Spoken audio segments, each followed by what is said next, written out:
You are looking at Julian's pronunciation guide, where we look at how to pronounce better some of the most mispronounced words in the world, like this other curious word. But how do you say what you're looking for today?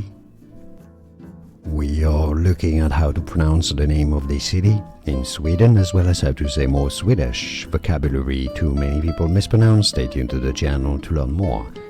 It is said, generally referred to in English as Gothenburg, Gothenburg.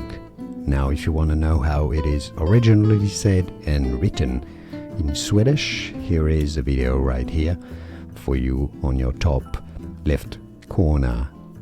Gothenburg in English, and now you know.